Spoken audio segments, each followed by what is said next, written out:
Christmas. Hello, everyone, and welcome to Box, the exciting show where we open a box and decide if the box rocks or if it's a box full of rocks. I don't know if this is going to be a good episode.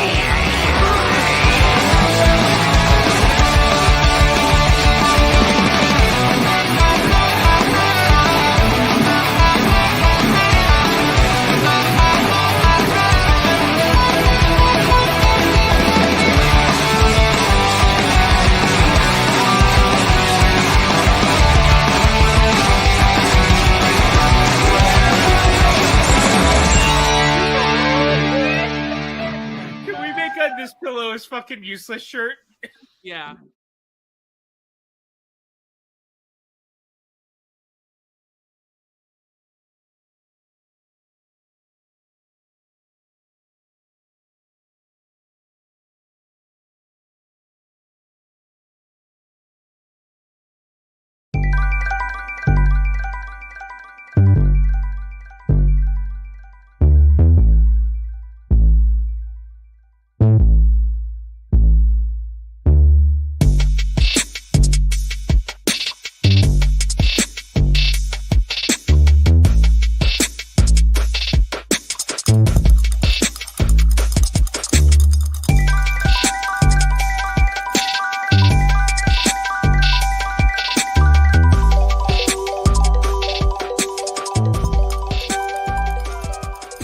Damn good, though.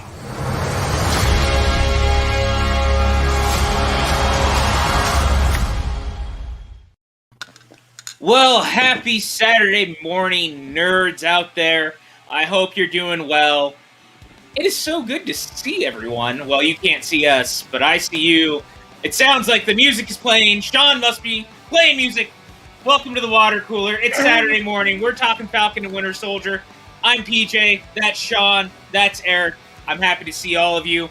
And, you know, to all of you who watched the pay-per-view last night, thanks for being awesome. I know it was some crazy shit over there at the Movie Trivia Schmodown, but we got through it, and now we're here to talk all things Episode 2, Falcon and Winter Soldier, Star-Spangled Man.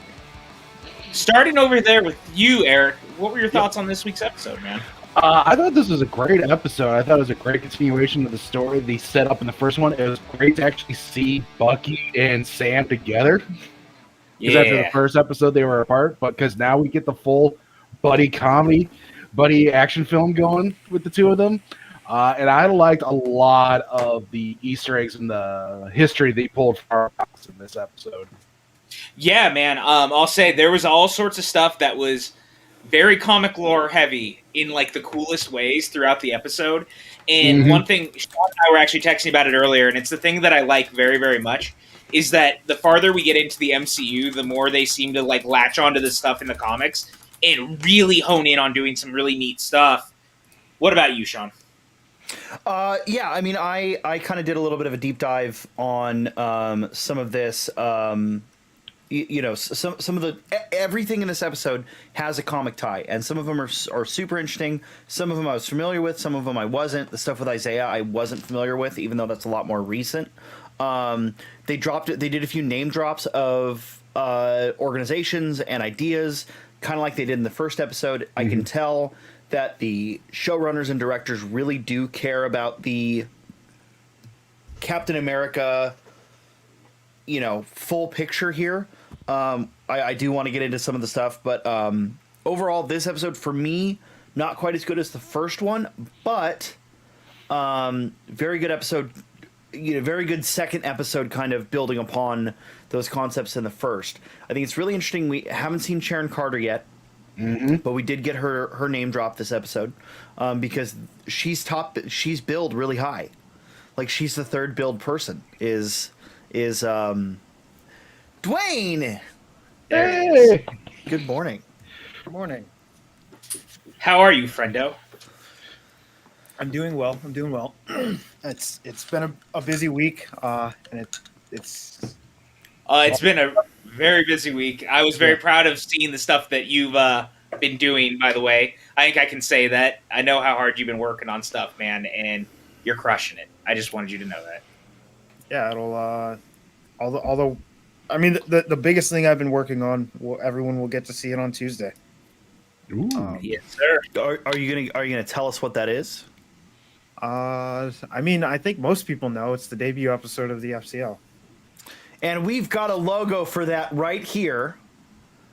Everyone, get excited for the FCL. Oh no, I was like, My do we? my bad. Oh, yeah, the TAN network. But look, man, going down to Dwayne, this was the sophomore episode of the season. We got 4 episodes left. What were your thoughts on this one? This is. I said it on Friday on the Inner Geekdom show. I think this is my favorite piece of Marvel content, like ever. I think it's mine too. This particular episode. And Oh, a big reason for that is because of they took leaps that I did not think that they were going to take. They went places that I did not think that they were going to go. And they started to touch upon subjects that I didn't think the MCU really was going to want to touch on. In a big one of those is Isaiah Bradley and that entire story arc, which I think they have adjusted slightly from the comics, just a little bit. Yeah, like a very yeah. tiny bit. And the only reason I say that is because he mentions most of what he was doing was done in Korea, but technically, if he was in Korea, he could have been old enough to also participate in World War II. World War II. Right. Yeah. So I don't know if they shifted it or not. Because in the comics, it only really focuses on World War II. It never makes its way to Korea. But they could have just bumped back when he finally steals the Captain America suit and gets in prison. And I mean, I don't know if do you guys want me to just go off on this tangent now, or Dude, go for it. You know how this Okay. channel works. Do it. okay? So I've seen a lot of people talking about how Isaiah Bradley was the first Captain America, or Black Captain America. He was not the first Black Captain America. He was never actually known as Captain America. That was something that was more of a like in the black space in comics, like the Black Underground in comics. They called him Black Captain America, but he was never known as Black Captain America. In fact, what he was imprisoned for was stealing Captain America's suit and going on a mission. And then on that mission, he was captured by the Germans, and then by proxy Hydra, and that kind of leads into the comments that he made in the show, where he's like, even your people weren't done with me, talking to Bucky, talking about Hydra, because Hydra experimented on him, also trying to replicate the super serum. And then, he gets rescued by the German underground, gets back to America, and then they arrest him and put him in prison. And he is not released until like 30 years later, where because his wife has written a letter to the president every day for 30 years, asking for his release. And for those of you who were wondering, no, Steve did not know of the existence of Isaiah Bradley. And when he does find out, he actually takes the uniform that Isaiah Bradley stole. He takes it and gives it back to him. It's such an incredible arc, and I have to ask you, Dwayne, are you hoping we see some flashbacks to it? Because I know I am. No, I'm actually hoping that we get an entire Agent Carter-esque series that's just focused on Isaiah. That would be amazing too. And his if I'm not mistaken, the boy that was with him, the grandson, is in the Young Avengers in the comics, right? So we have now seen 2 out of the 3 founding members, with the third to actually show up soon, of the Young Avengers. Wiccan is one of the founding members of the Young Avengers. Who is Scarlet Witch's son. Who is Scarlet Witch's son, Billy. Eli Bradley, who is Patriot. And then the third founding member is Iron Lad, also known as Nathaniel Richards, Yep. also known as Kang the Conqueror. And we also have young Hawkeye coming up soon too. So she's not, while she's not in the a founding member of the Young Avengers, they'll probably make her one. And I'm going to guess also Cassie probably. Lang, since we also know Cassie Lang exists. I don't think she was a founding member either, if I'm remembering correctly. But I think in the MCU, they're probably going to take a couple of liberties with that and create their own founding team. Yeah, I don't think we're going to get Iron Lad. I think what'll probably happen is what we'll get is Ironheart will replace Iron Lad. Yeah. As a founding member of the Young Avengers, and Riri Williams will kind of take that role.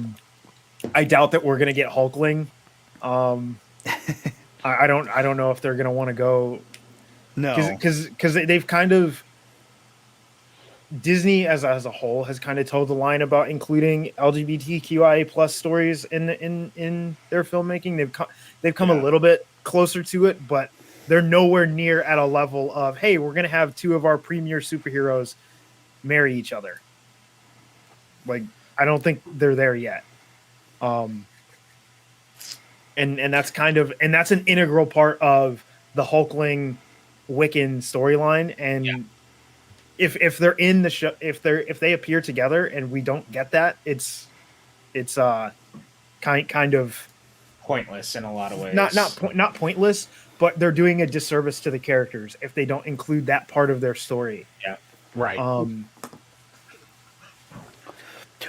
I think it's so going back to Isaiah Bradley. I think it's really interesting that they included him because he's kind of an odd point in the Captain America storyline in that he was originally supposed to be from a different universe and not from 616, and then they decided to put him in 616. It was a very controversial thing when they did it. I think that it's a great thing to show, even if that's the only thing we get from Isaiah Bradley, and I don't think it is. I think we're going to get more of him, and I'm really hoping we get to see Eli. Did they ever call the grandson Eli? No, but he's credited as Eli. Okay, and I think he's in more episodes too, if I'm remembering correctly. Like the actor, I think, is going to pop up again. Okay. Also, we have to have more of Isaiah Bradley because he's integral to how Patriot eventually receives his permanent superpowers. Permanent, which may have already happened for all we know. No. Yeah, I don't think it has happened because when he founds the Young Avengers, he does not have superpowers. Interesting. Okay. Well, but what I'm saying as well is in this series right now, we may not get more of him. Oh yeah, what I mean. We may not get more of him here. I think we will. I agree with Dwayne because maybe if it's just another, maybe if it's even in the last episode where he finally like sits down and talks with Bucky. But I don't think he's gonna play like a major role. I think it was it was something that they just put in so that when we see them again, we understand who these characters are. And what I was getting to was, I think it's really interesting that they bring him in. I'm going to call a spade here. We've got a black Captain America in this series, and you're showing the quote unquote first black Captain America, however you want to interpret that. We actually have all 4 incarnations of black Captain America-esque characters that have occurred in the comics, because Battlestar in the comics is actually he's very Captain America-esque. He actually uses the shield that Steve uses post Infinity or in Infinity War. The triangular shield that he uses in Wakanda. That is actually what Battlestar's shield looks like in the comics, and he's actually able to like shoot it off his arm. Do we want to talk about Battlestar a little bit, because Battlestar has an interesting history as far as inclusion and I'll wait to talk about that until we get to the U.S. agent part of it, or the John Walker, because they're not calling him U.S. agent, because that it actually like ties in together the two of them very closely. But what I was getting to, it's really interesting that we're getting Isaiah to kind of help set up Sam. It's also interesting that they joke about sealing the shield. So let's start from the beginning. So we start with, I think now we can just start from the beginning. We start with the Good Morning America scene, and there's a line that I really like where Battlestar and crap, I can't remember his name, Lamar Jones? No? What's Battlestar's actual name? What's the name of the character? Oh, Lamar Hoskins. Lamar Hoskins. Yeah. Where did I get Jones from? I don't know. Lamar Hoskins. Lamar says to Johnny, you can't shoot your way out of everything, which I think was a great setup for where U.S. agent is going to most likely go, right? Yes. Yeah. So he says you can't shoot your way out of everything. And then for the most part this episode, we get a pretty decent Captain America out of John Walker, I think. I think he does a real good job of being Captain America. I don't think he really has anything that sets him off. He's a bit cocky. He's a bit full of himself. But aside from that, I mean... Well, what's interesting, too, and something I quite liked, was when they brought him out, they're doing a new version of Star Spangled Man, which was the thing we had heard the first time, the first Avenger. And they're clearly trying to create the same sort of propagandic approach to the character that they were using with Steve in the beginning. Something that Steve eventually was like a little weary about, and Walker is leaning in on it very heavy, like doing these press rounds, doing these bigger events, and he's really like soaking up the limelight, and he just feels so fake that like he feels like a plastic fake version of Cap, where like he said it himself. He's like, I don't have the powers. I'm not like Stark. I'm not like Banner. I'm not like Steve. You could just tell there's something not quite there. Well, and I don't know necessarily that. To me, it didn't feel like he was. To me, it didn't feel like he was. How do I want to say this? To me, it didn't feel like he was fake. It felt like he was okay with all the fanfare, and he was leaning into the fanfare more than him being fake. I think he legitimately does want to help people. But something they will probably lean into as we get a little heavier in, it's very important in the comics that he is a staunch Christian conservative. And yes, Reefism, I do know it's the point. But I'm saying it out loud because that's the point. And yes, I mean, well, I also think that we all know that he turns out to be like not a good dude.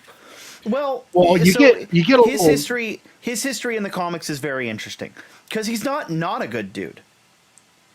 He just, his methods are off, and he's a bit. He's not a good dude. His methods are just different than Steve's. If that makes sense. Extreme. He's a little more extreme than Steve, and that's what brings him into conflict with Steve. As far as I'm aware, he doesn't ever really have a moment where he's a real bad guy. He has a couple missteps where he joins the Thunderbolts and stuff like that. But for the most part, he is, just a different method of Captain America. But yeah, I think in this we're going to get the evil U.S. agent. I do think it's possible that down the line we get a less evil U.S. agent. I think they've said pretty clearly they are not planning on ever referring to him as U.S. agent. Yeah, but I think we can. Well, I don't want to confuse people with exact, because I think that. Because they're never, I don't think they're ever planning to actually call him U.S. agent. So there's going to be aspects of that character that never make it into the show. I do think that like you were saying, he's not inherently a bad guy. He just is. He's kind of gonna do some things similar to what happens in the comics, where he just goes a little too far. And I think currently he is not looking for this, and this is where I kind of wanted to go with Battlestar. Currently, he's not looking for the Flag Smashers to stop them. Yeah. He's looking for the Flag Smashers because he wants the serum. All right, let's talk about I that. thought it was because he's trying to tie up a loose end with them. No. Well, maybe, it's because he doesn't have powers. Yes, let's and in talk the about comics, the power brokers. In the comics, where does he get his powers? Him and Battlestar both receive their powers from the Super Soldier Serum. That's a knockoff version that they receive from the power broker. So, at the end of the episode, I know we're jumping way ahead here, but at the end of the episode, Aaron Kellyman, wrong Star Wars actress. Aaron Kellyman mentions that they are being chased by the power brokers. In the comics, the power brokers are just that. They give people powers. So I think the Flag Smashers stole the serum from the power brokers, and I think that I think that that's what we're gonna see. We're gonna see U.S. Agent and Battlestar get the serum from the power brokers. And can I say real fast, and then Eric, I'll let you go because I feel like I just stepped on what you wanted to say. I apologize. Please step on Eric all you want. He likes it. He's into it. Okay.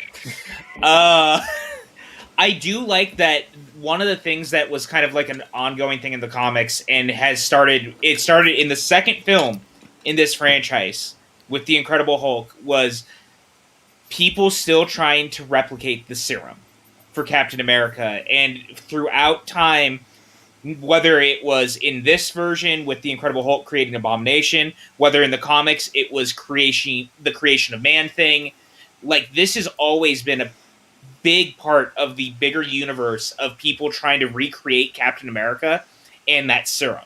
So I'm glad that we're now kind of going back to it. Even though it's been 12 years since that movie, it's good to kind of go back to it and, you know, knowing that that's still out there. People trying to recreate that fire so that they create more of these superhuman beings. Eric, what were you going to say? I apologize. I was probably ready to say that the guy who plays Battlestar already has the Super Soldier Serum because he's almost 50 and he looks great. The Clyde, he does. He does. Yeah, like when I looked it up, I was like, wait, he's 49? I mean, look at fucking Carl Lumley. That's true, dude. Dude looks fantastic. Like he could kick my ass. Let's be real. Mm-hmm. But going with the Battlestar John Walker relationship, and this is kind of why I wanted to wait to talk about Battlestar until now. Battlestar does have an interesting history where he was originally part of a group called the Urban. What is it? It's Bucky. It's Brash Urban. Yeah, it's Brash Commandos. Urban Commandos. Yeah. So now, and then they were called the Buckies. They were a 4-man group that had been given the Super Soldier Serum by the power broker. And essentially what they did is they set up themselves as villains in order for John Walker as Captain America to stop them. And then readers of the comics wrote Marvel and said, hey, you shouldn't use the term buck to describe a black man because that's what when black people were still enslaved, that's what they called the male slaves that they were using as breeding stock. They were known as bucks. And then they actually weaved that into the story and used that basically the exact same way it happened in real life. Mm-hmm. They used that. They had another character go to Battlestar and say, hey, you shouldn't use this name because it's derogatory. And then he changes his name to Battlestar.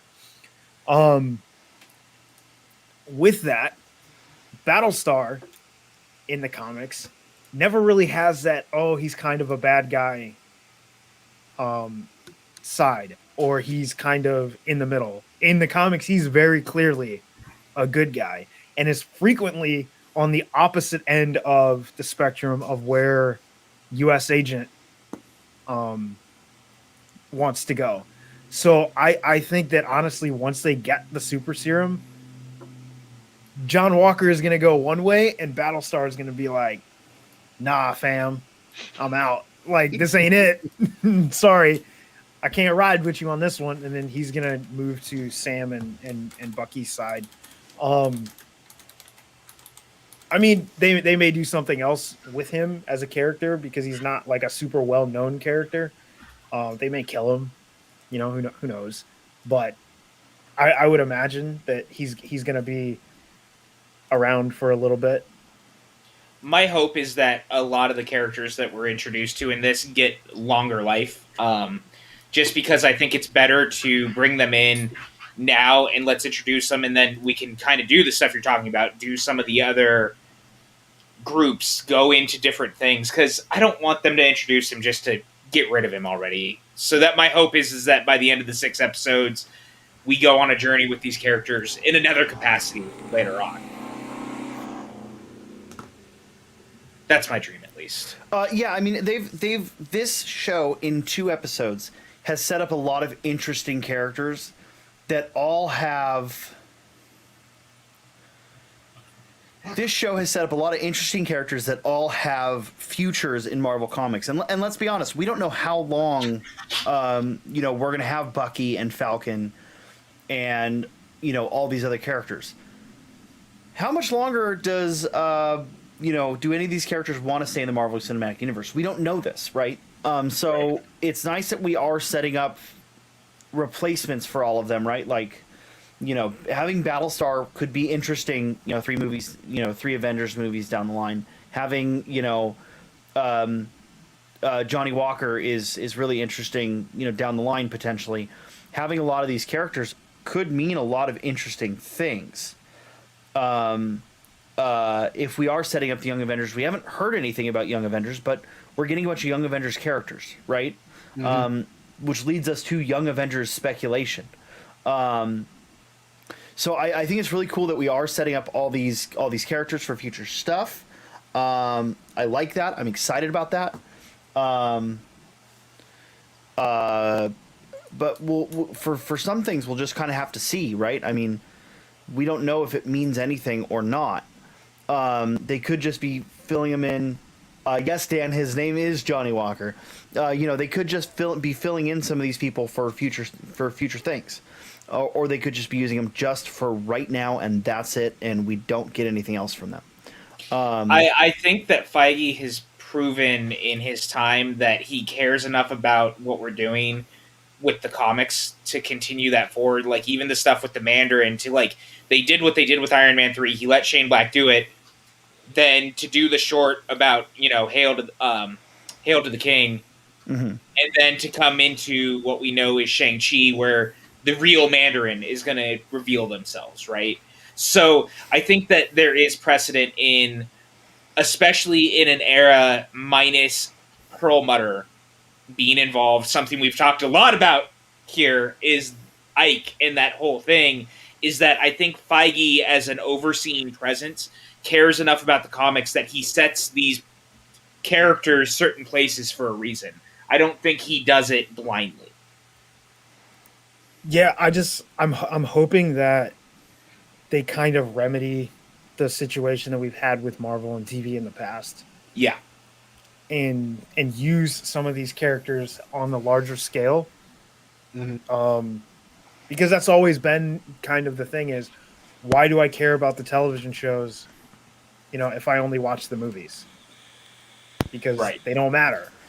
But if they start to weave all of the pieces together a little more tightly, it makes the shows not required viewing, but definitely enhances viewing for the audience.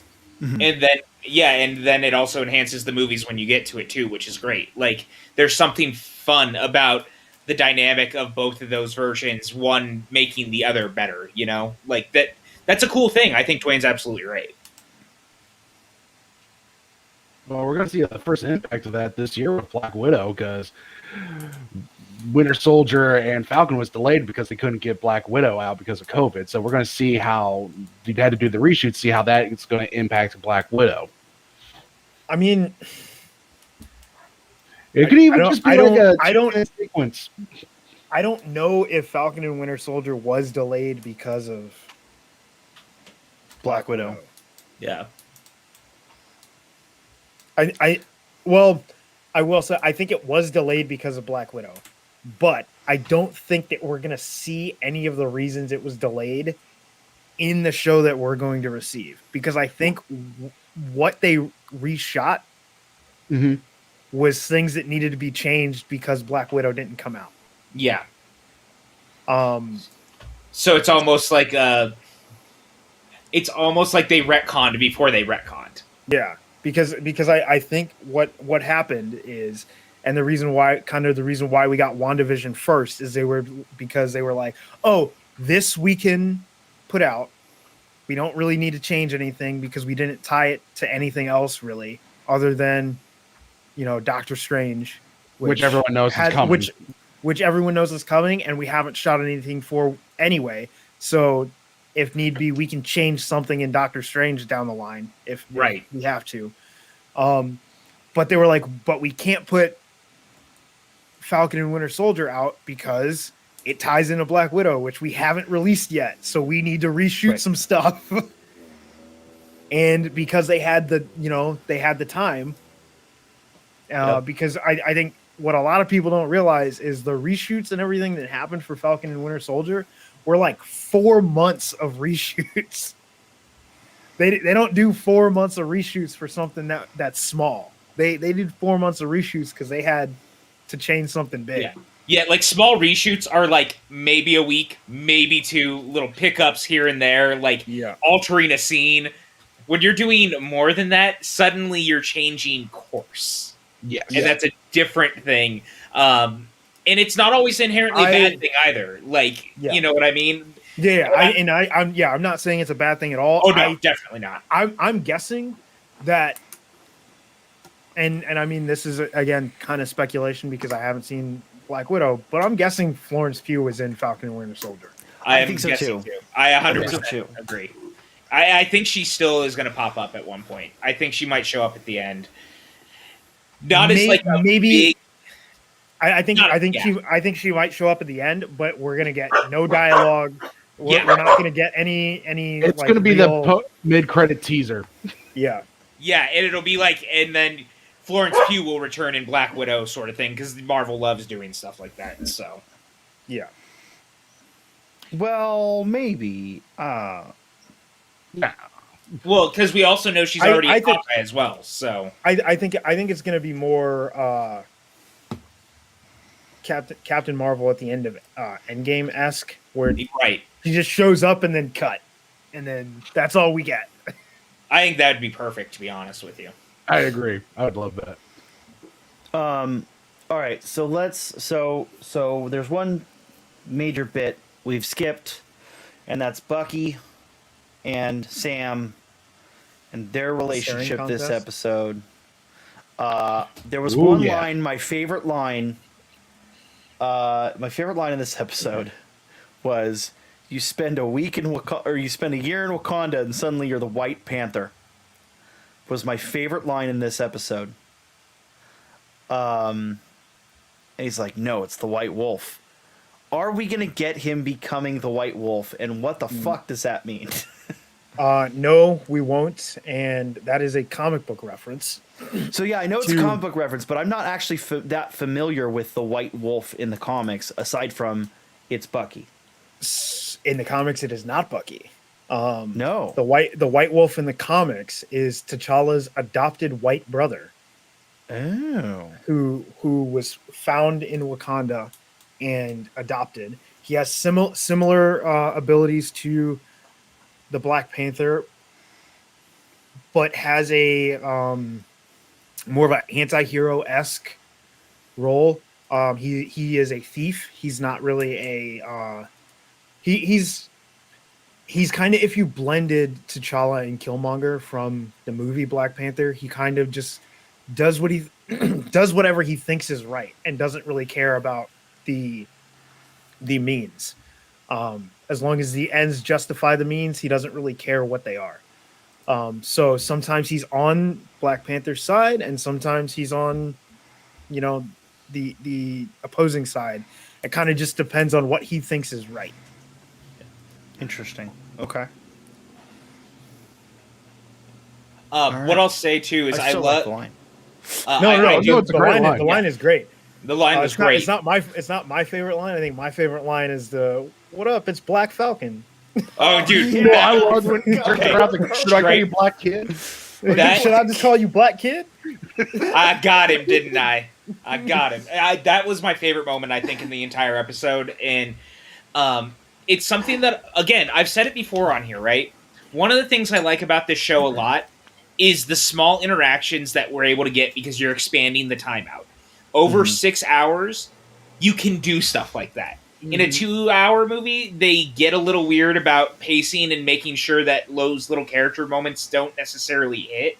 So it's good to see that. And Bucky and Falcon really have a great camaraderie just throughout this too. And I like that the whole sequence where Bucky shows up and he's talking to Falcon about the situation and trying to be like, what do we do about this? And he's like, I'm not doing anything. Like, I'm going to go deal with the Flag Smasher people.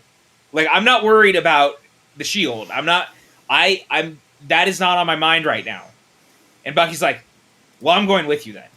And then we're dealing with the situation. Like, and Bucky's insistence on, he thinks that they need to do something about the Shield because more than anything, he is afraid that if Cap giving Falcon the Shield was a misjudgment, that means that Steve was also wrong about Bucky being rehabilitated and a better human. And I think that there's a really interesting dynamic to that we get to see play out that we would have lost in the movie.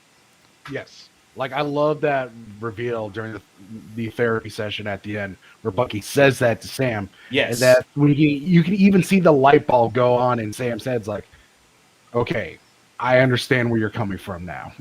Mm-hmm. Communication, people, it's important. In all relationships. I also like, though, that in the moment, that the one thing he says is, you and Steve may never understand, but I had to do what I thought was right. I thought I was doing the right thing. Yeah. And I thought that was a really strong, powerful line, just in general, because even Bucky kind of looks like, maybe I don't. But I think that the two of them together are both people trying to find their place in a post-blip world without Steve. And I think that together they're going to... I mean, obviously the point is they're going to figure out they're stronger together. But I'm glad we're also getting to delve into the why of it. Because I think in a movie we wouldn't have gotten a chance. Yeah, I mean, it's just a small-town girl living in a post-blip world. I don't know what I'm doing. I'll stay over here. I think besides that line from Bucky, I think the most powerful moment in this episode was actually when Bucky tells Isaiah, "I'm not a killer anymore," and he says, "You think you get to decide what you are? Yeah, you don't get to choose," and that, combined with the moment that immediately follows, perfectly illustrates what he was trying to say for those who didn't understand what Isaiah was saying. Sam is a hero, but at the end of the day, he's still black. Yep. And he doesn't get to choose not to be black. They see what they want to see.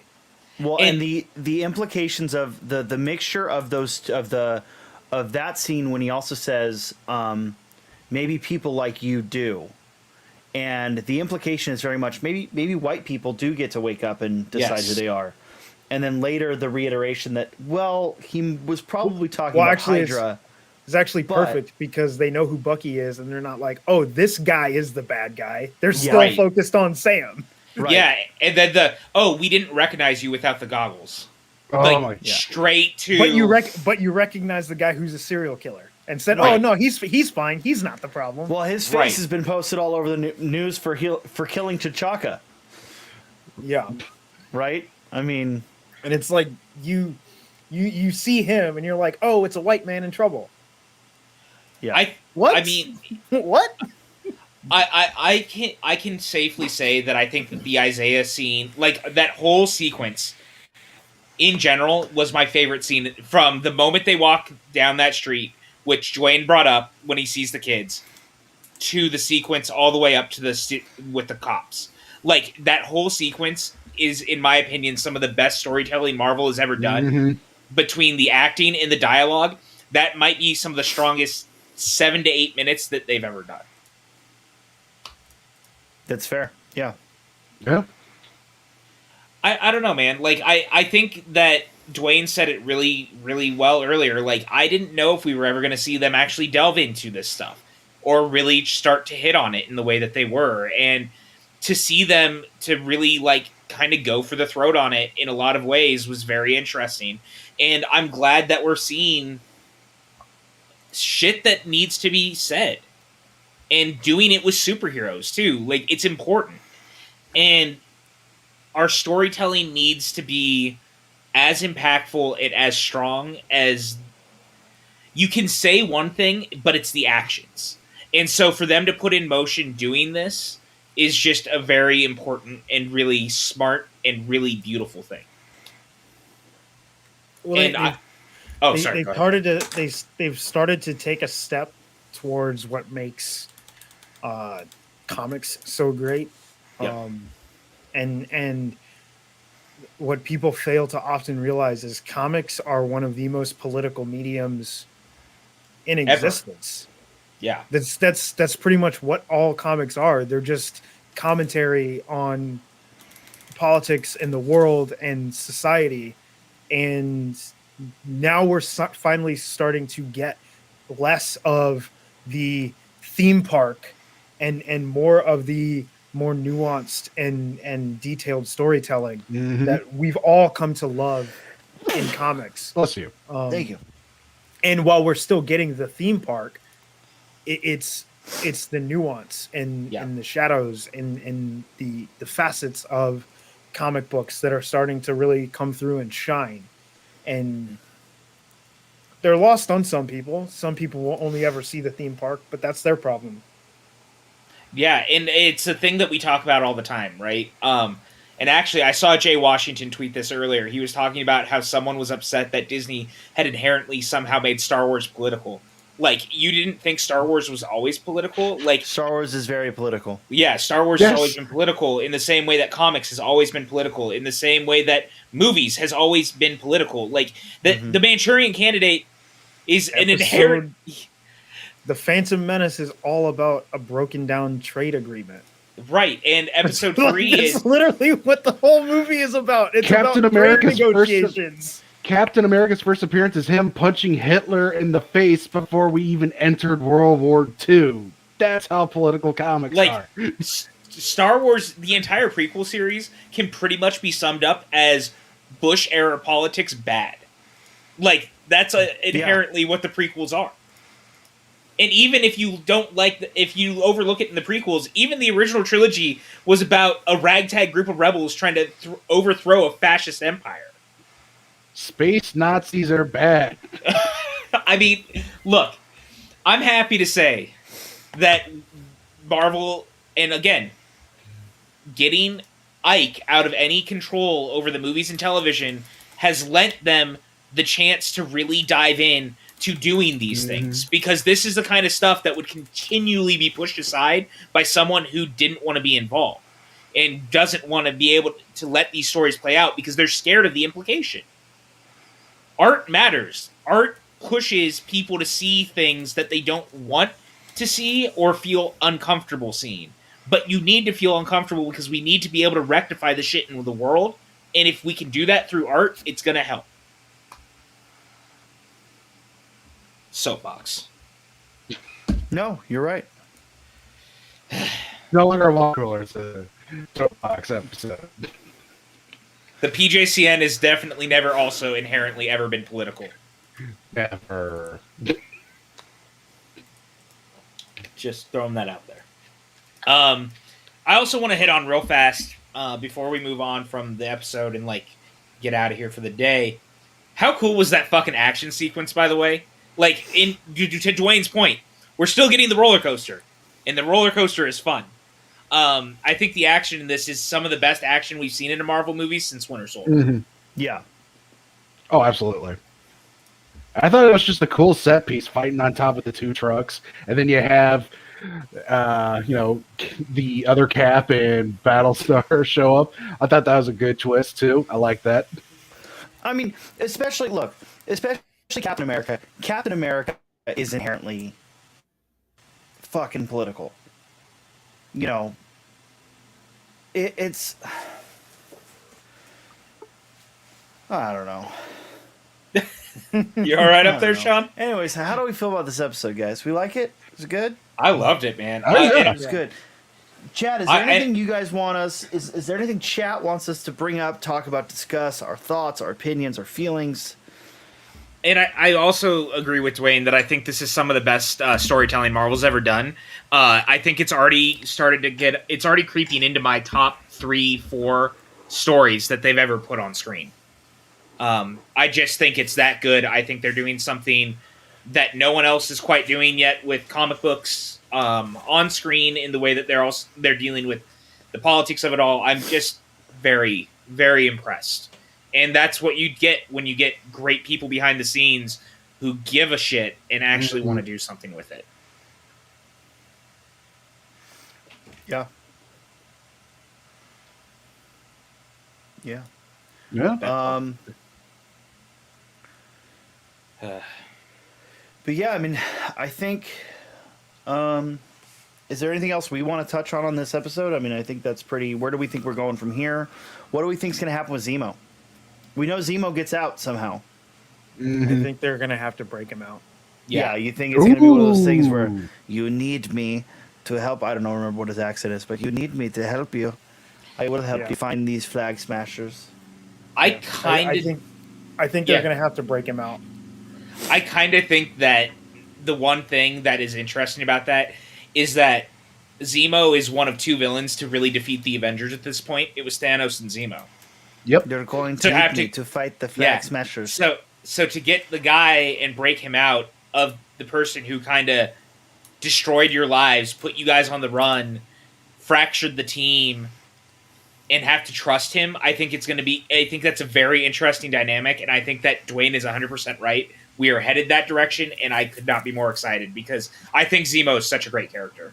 Oh, I agree. It's not what I would have done, but but I think that's where we're going. Sure. Given that they seem to know where Zemo is, that means that he's still in prison. What I would have done is I would have had Zemo still be in the raft. Sure. For those of you who don't know what the raft is like S.H.I.E.L.D.'s prison, basically. It houses all the supervillains. Well, we've seen the raft. We have seen the raft. Yep. But I would have had him in prison in the raft, and then what we get at the beginning of this episode is just another cut back to the return. The raft is thrown into chaos as prisoners who had been blipped away start to come back. We don't know what exactly is going on. Stuff starts flying, and then all of a sudden we flash forward. Zemo's out. Then we get to She-Hulk. Then we get to She-Hulk. We get the same scene, and we realize what caused all the chaos. Abomination returning from the blip. Ooh, I like that. I like that a lot, actually. That would have been very cool. Hey, I mean, could still happen. You never know. I mean, it could still happen. Storytelling. That's good storytelling. But that's like one of the things that I would have liked, because we know that we're getting Abomination back. Yep. Right. So like, let's use that to like, it's things like this that I kind of miss in the movies that they do in the comics. These sort of where you get to kind of see the exact same event from different vantage points. And I would love for them to pull something like that where it's a scene that would kind of almost be throwaway to us until we get to She-Hulk, and then we're like, whoa, that's what was going on in that scene in Falcon and Winter Soldier. Well, and oh, go ahead, Sean. Go ahead. I was gonna say, like, as we saw in WandaVision, one of the best moments in the entire series was the blip and the return and the chaos. And I think that, again, we've talked about it a little bit here, but like the post-blip world, the impact of the blip has been very important, and we've seen it play out, whether it was in Far From Home, whether it's WandaVision. I think we're going to see it here. I think we're going to continue. We already started to, right? In the first episode with them going to the bank and the way that the bank is reacting to things. Like, the impact of the blip is going to be felt for a long time. Yeah. Yep. Yeah, I think you're right. And the one thing I want to point out is, like, number one, how easily we've started calling it the blip. Right. Yeah. Such a dumb name, and we've totally rolled into calling it the blip. Well, we used to call it the snap beforehand. Well, it's like well, the problem with calling it the snap is the snap only refers to what Thanos did. It doesn't really refer to everything that happened afterwards. And also, most people the average person wouldn't know that Thanos snapped his fingers, right? Yeah, like, exactly. That's the thing. But the one thing I wanted to point out, to Dwayne's point and to the point about the blip, was that's something the High Republic has been doing really well.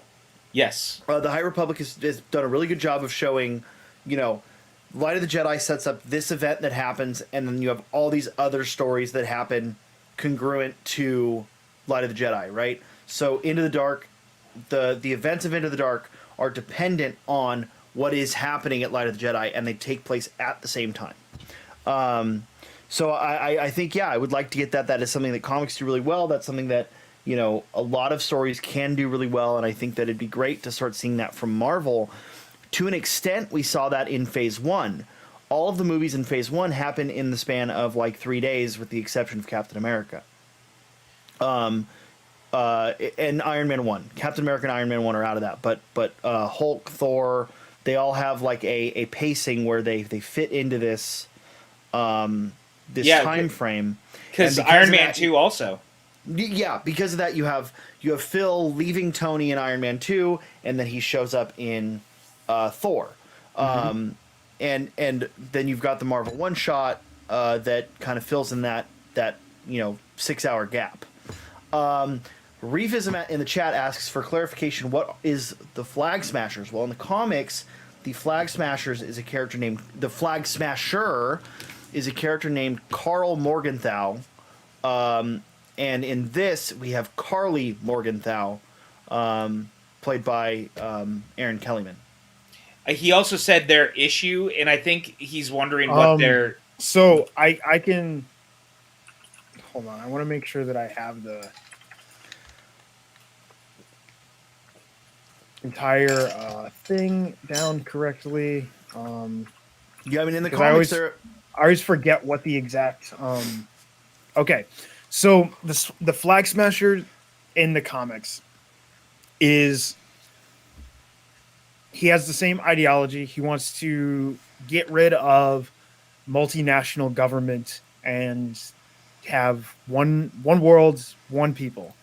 And he is in charge of a group called the Underground Liberated Totally Integrated Mobile Army to Unite Mankind. Or what does that stand Ultimatum. For? Okay, there we go. So here's the thing. What they did is they kind of were like, hey, Ultimatum, yeah, that's kind of too much to go with. It is a bit of a mouthful, even more than the Strategic Homeland Enforcement and Investigation and Logistics Division. Is it I think it's intervention. It depends on whether you're talking comics, movies, first. Yeah, that's what I mean. Phase 1 and Phase 2. Like what SHIELD actually stands for changes. Also, what SWORD stands for also changes. Yep. But Ultimatum was too much, so they decided to name the group the Flag Smashers, keep the ideology, and they kept, instead of it's Carl Morgenthau, now you've got Carly Morgenthau. Also, they make a very, very distinct point to what their manifesto is, I guess. The GRC, or the Global Repatriation Council, who is in charge of reintegrating society, everyone from the return. And they say they care more about the people who came back than the people who were here for the past 5 years. And that's kind of what their issue is. But also they saw what the world looked like when the world was united and not divided up into all of these different nations. And they think that the world is better off as one, which, they're not wrong. I mean, there's a lot more. We're not going to get into that because there's a lot of implications on that. But, they have a noble goal. But I just don't understand. I just keep looking at this comment. I don't know what it means. As. A's? As. I don't know. Maybe. I don't know, Tim. I don't know. I don't know. You're right, Yeah. Tim. I agree.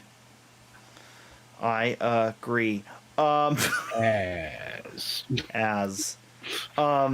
Yeah, I mean, what it comes down to is it's their methods that are the problem, not their ideology.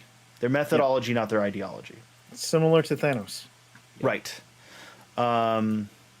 So, I think so far they've set up an interesting world. It's interesting to hear PJ say, well, there's only 4 episodes left, because it feels like they're setting up a lot to resolve in 4 episodes.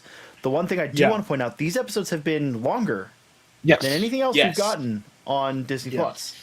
I think because this kind of came up in the chat earlier when we were talking about it, and I even made it a point that part of it feels like it was made almost like a standard version of a network show in its length. And it's one thing I said before with WandaVision too, is that we saw at a time when, Rebels wasn't a streaming service, but Disney had it play on different channels when it premiered to get more awareness for it. They played it on ABC, they played it on a bunch of the channels they owned. And I do wonder if part of what they are thinking, it plays out like a movie. There's no real edits that have hard cuts like you would see if you're watching something on television. But part of me wonders if down the line they might do that, where say on ABC one night they're like, here was the premiere version of Falcon and the Winter Soldier, here's the premiere version of WandaVision, to try to also, anyone who doesn't have the service might tune in, might decide to get the service, right? So part of me wonders if that's a part of it too, but I also do like to see, at least in my opinion, that they're not confined to only doing a 42-minute show or a 30-minute show, letting the episodes be the length they need to be as good. Yeah, I mean, this one was 50. Well, I think that 49 minutes. Yeah, I think what they're doing is, part of the episode length, I think, has to do with the lack of commercials. So they don't need to. So they can go closer to a full hour because they don't have to worry about building in commercial breaks. Correct. But also with WandaVision in particular, those episodes were structured to be a traditional sitcom. Traditional sitcom length. And then as we started to move away from the sitcom is when we started to get the longer episodes. Right. And since this from jump is a traditional, primetime television-esque show, there's been less variance in episode length, and they went with the traditional, hour runtime length. I don't think there's as much to kind of read into it as past that. I think honestly it's just the way they were trying to build a dynamic into the level of storytelling, and with WandaVision that included how they delivered the show. Yeah. Which is why I push back on people's argument that we can't critique that they only released the first 2 episodes, because the way it's released is also controls how we ingest the story. It's about the pacing. You're 100% right. Yeah, so that is part of the thing when you're looking at it. That is something that you do have to take into account when you're critiquing it, because it does matter. Yep. You know, a binge model versus a weekly model does affect your viewing of the show. Mm-hmm. And do you have to accept what you get? Yes. But I also have to be honest in the way I feel about the show that I ingested. And we all know how I felt about it only releasing the first 2 episodes. And I think it's because I only got those first 2 episodes. Had I gotten the first 3, I think I would have felt differently at the end of the first week. And I think that was something you and I talked about a lot, actually, on that very first water cooler, because especially that critics had gotten the first 3, but then they only gave fans the first 2. Exactly. Yeah, and everyone I talked to that got the review screener said episode 3 is where it's like you're gonna turn on episode 3. And I was like, well, then why didn't I get that in the first week? So that at the end of the first week, I'm like, yo, you gotta watch this show. Yeah. Right. Not, hey, wait till next week and then you gotta watch this show. That's right. Not the way you want. Like, it's more than just because a lot of people are like, oh, essentially what you're critiquing is a PR decision. No, I'm critiquing the way they chose to tell the audience the story. Right. And I am 100% in agreement with you, because you and I both said it. I think at the beginning I think it would have been better to release at least the first 3 episodes together. Yeah. And it's something that Amazon has actually done super brilliantly too. Amazon it also wouldn't have given you that weird 9th week of WandaVision. It would have been eight clean weeks. Like that weird 9th. You had that weird 9th week. Like it's like, okay, this is kind of weird. 100%. But look, man, I'm enjoying this so much. And then Reefism asked us, is this going to be a miniseries or a TV series? So right now, the one thing that Feige and Marvel has come out and said is that some of the shows are meant to be miniseries like WandaVision, but they're launching points for bigger things, while some of the others are meant to be more long-running. They haven't specifically said about Falcon and Winter Soldier, but I've speculated myself that I think it'll potentially launch a 4th Captain America film off of this, that you can also come back to this. I feel like do other things. There is the first also one feels like a TV series. That could be a TV series. There is also a comic book run of Falcon and the Winter Soldier. So right. It is perfectly possible that this is maybe a 2 or 3 season show, as compared to like WandaVision. There is no way you're going to have another season of that. But the way it ends, you're not going to have another season of it. No.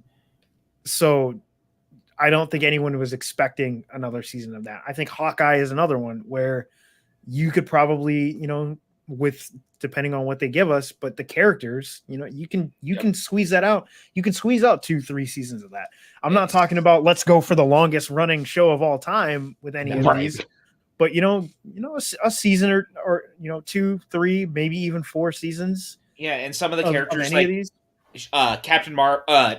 Miss Marvel, Moon Knight, She-Hulk, they all lend themselves in the same way to let's do a couple seasons. And you can also put them in the movies and stuff, but I think some of the rest of them are certainly more of a one-off sort of deal at the same time. And hey, maybe they can do more with Wanda as a TV show too down the line. And especially if they keep it more to these like British season lengths.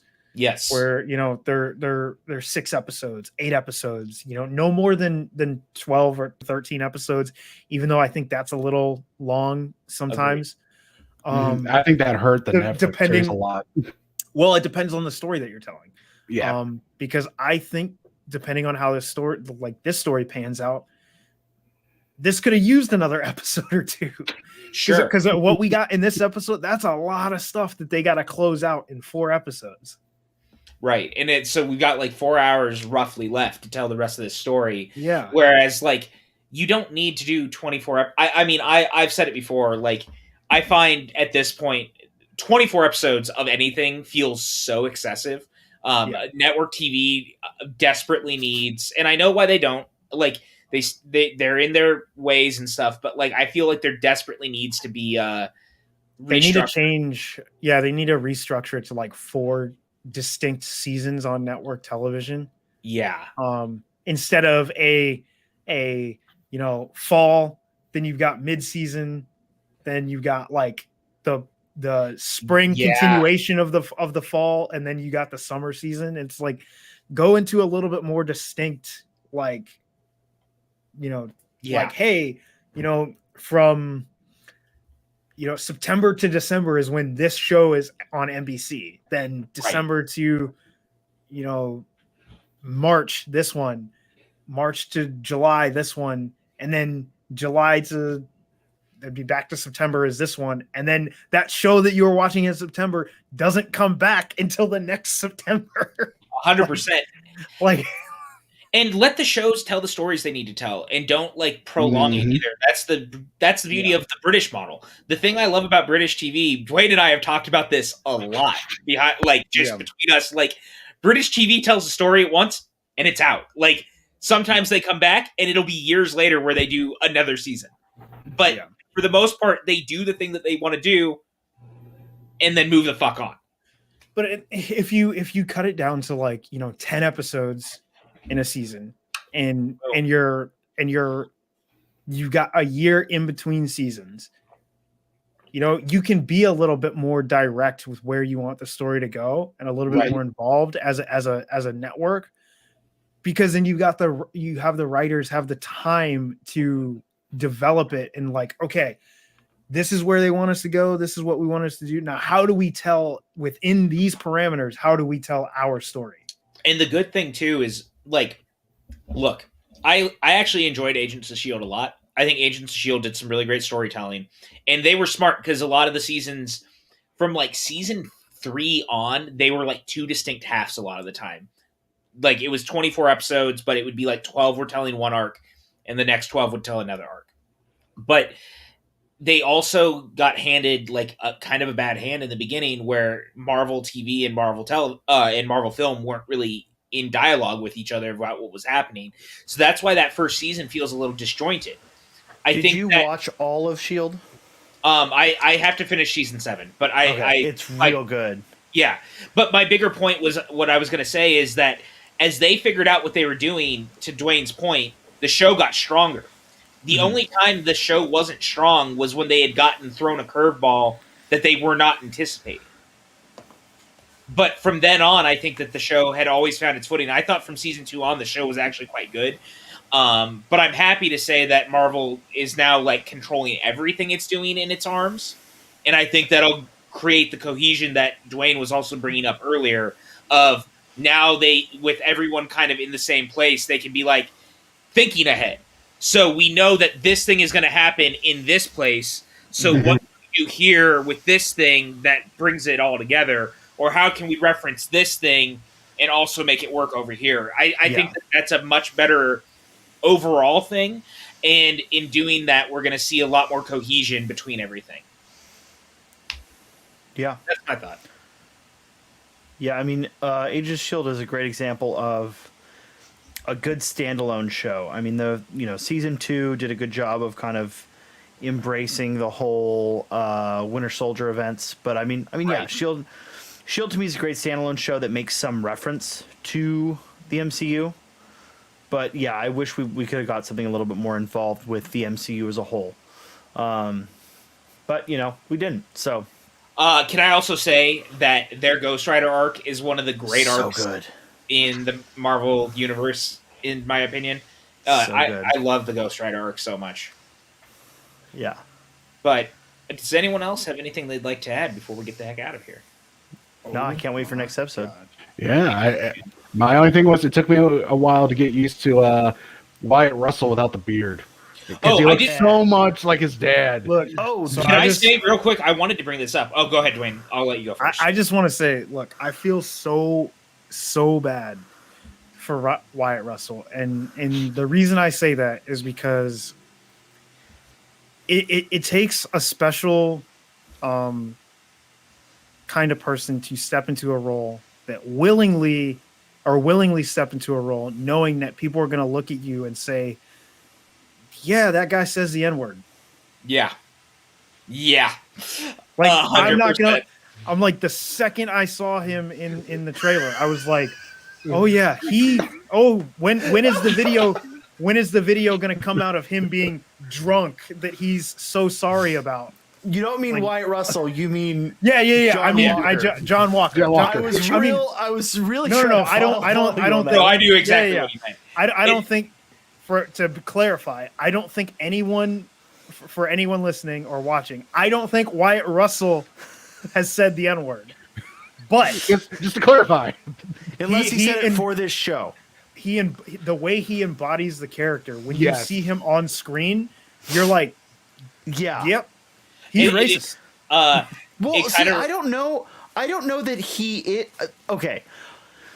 No, here's what I know what you're going to say. He's going to be one of those people that says, I can't be racist. I've got a black best friend and a black wife.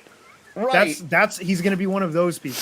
Right. I think you can still be racist.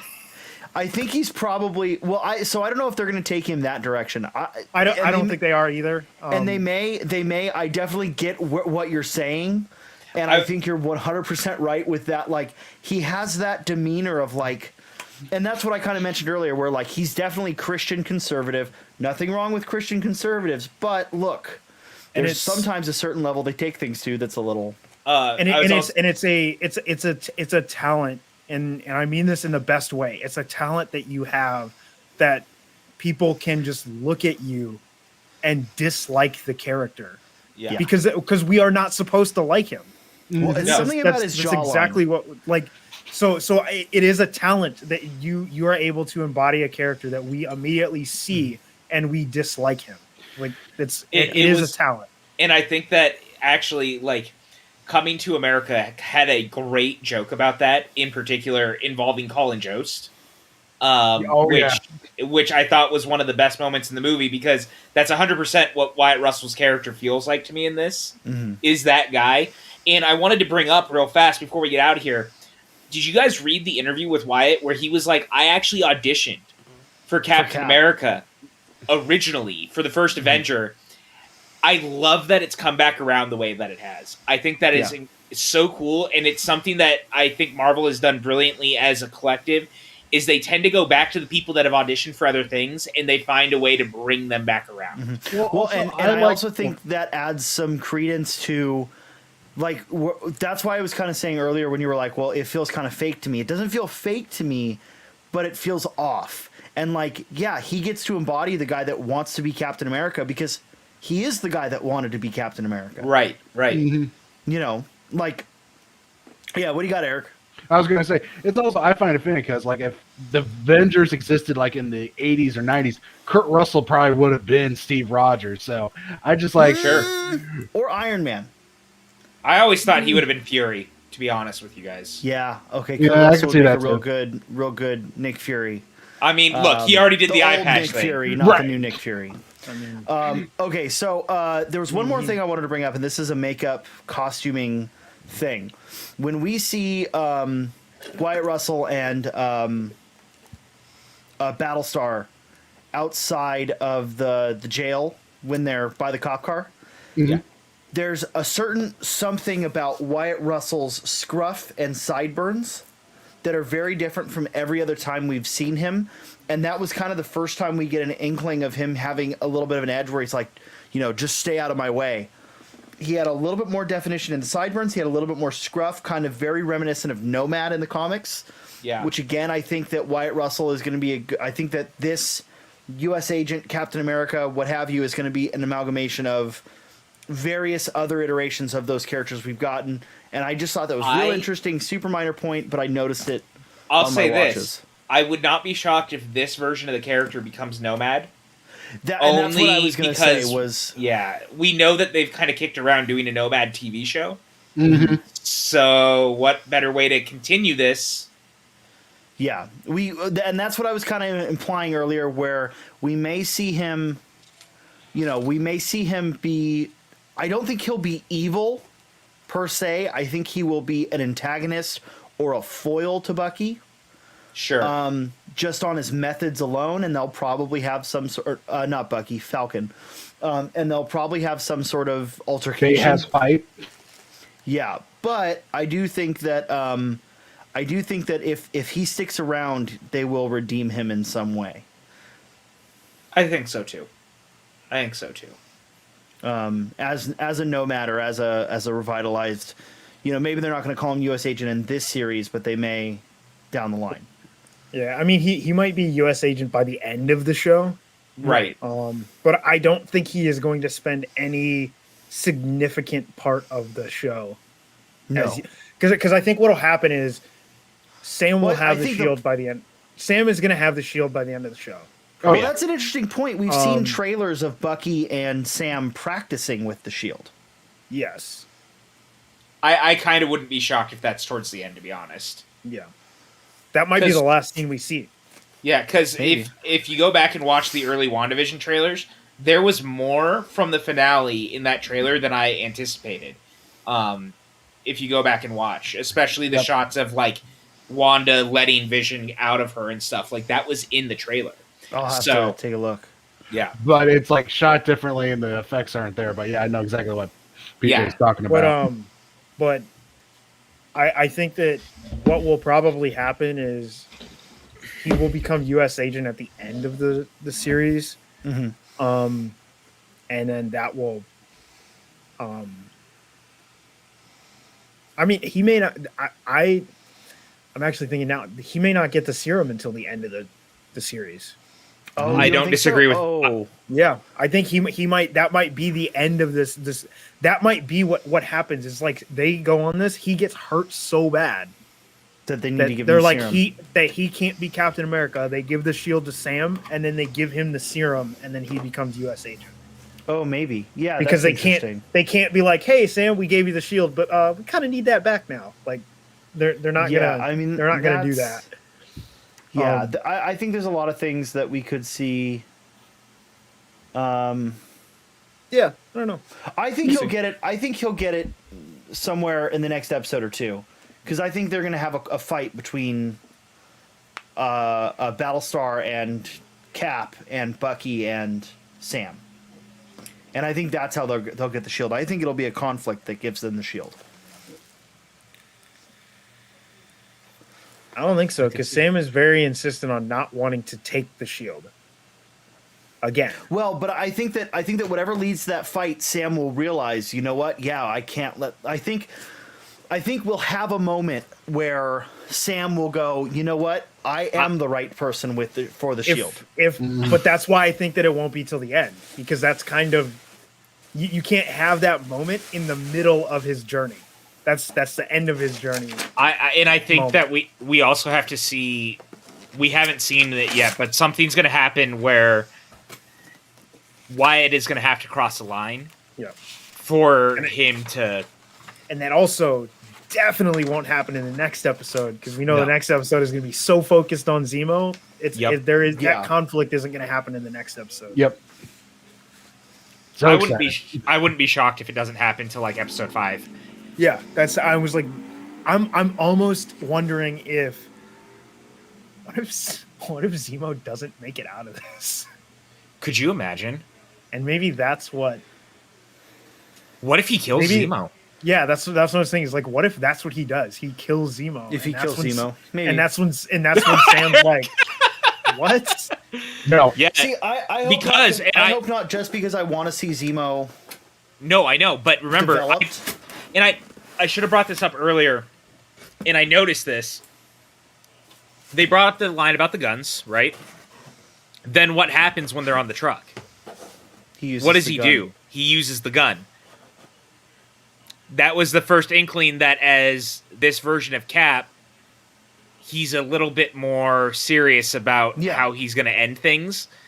I think that Dwayne could be onto something. Maybe. Yeah. I mean, I think there's a lot of things. I think we could speculate for hours on Yes. this. Yeah, And we know and I can go all day. Yeah. we all can. And I don't. You can do this all day. We Here's know. the thing, We know. I've been burned a little bit. I've been burned a little bit by WandaVision to speculate.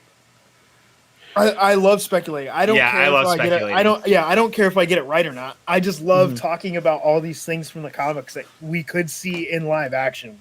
Yeah. Yeah. Can we give him a motorcycle? Bucky He needs has a a motorcycle. Bucky Are we talking- Who? John Cap? Walker. Why do you want to give John Walker? This is not the 1970s Captain America movie, sir. I need mean, him to be Bucky's Nomad. Nomad has a motorcycle. Fine. Whoops. All right. Does anyone else have anything left to say before we get out of here? Yeah, I love you No, guys. because You we're guys going to rock. put something out in the universe that I don't want to have happen. So That's fair. You don't want Zemo to die? no, because I want a Thunderbolts movie. I also want a Thunderbolts movie. I feel like we've been setting up for a fucking Thunderbolts movie Yes! forever. You know what I want? I want a Thunderbolts movie done by James Gunn. Because we have so let's Hey? all right. I said I didn't want Yes, to speculate it is anymore, but right. let's go into it. So Oh we've no. got- hold on, shut up, PJ. We've got our Cap, we've got our Hulk. A small squirting dildo. Whoa, what? No, sir. Sir, this is a family program and a Wendy. Continue, Sean. We've got our Cap, we've got our Hulk, we've got who else do we have? What other? We can get a Venom or Carnage. You have Hela, so you have your Asgardian. Do we still have Hela? Didn't happen on screen. Hela's dead. We're not getting Hela back. Yeah, I think we got a lot. I just want a James Gunn Thunderbolt. That's all I'm saying. That's true. We do need Max isn't even here. I know. That was probably the joke, Sean. All right. Well, anyways, Dwayne, where can the lovely people find you? You can find me anywhere and everywhere on the internet at Burkmade. Every Monday, Pokemon. Yeah, every Monday Pokemon. We keeping that going? Yes. Good. I like that. Eric. You can find me on Twitter at handsome_cheesy. You can find me here on the Junkin on Ramble On About Movies and whenever you guys talk about the MCU, because as we discussed on the Unwind, if you say MCU, I'm there.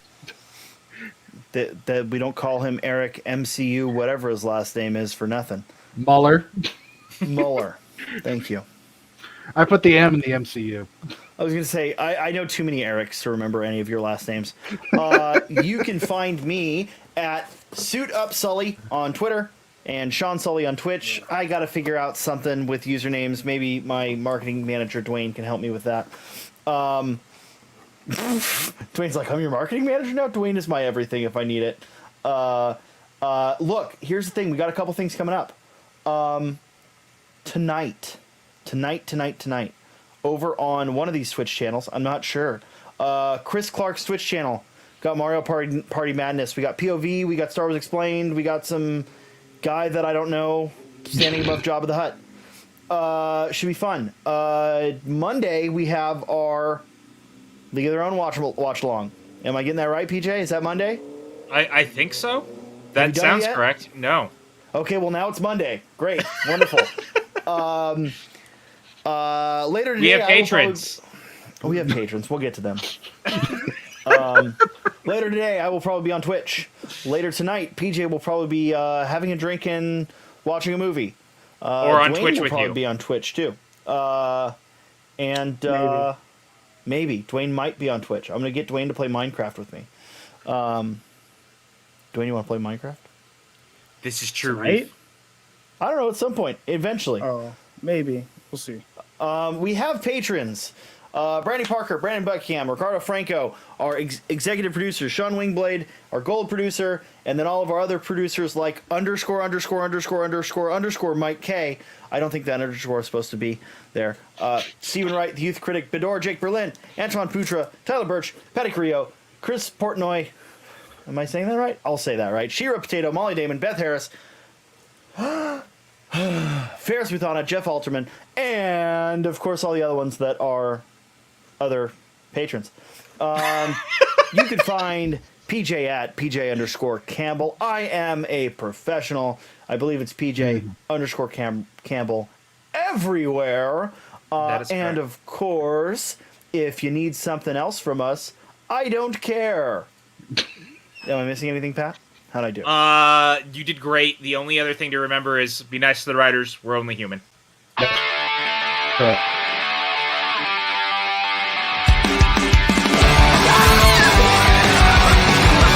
This pillow is fucking useless. Hello, everyone, and welcome to Box, the exciting show where we open a box and decide if the box rocks or if it's a box full of rocks. I don't know if this is gonna be a good episode.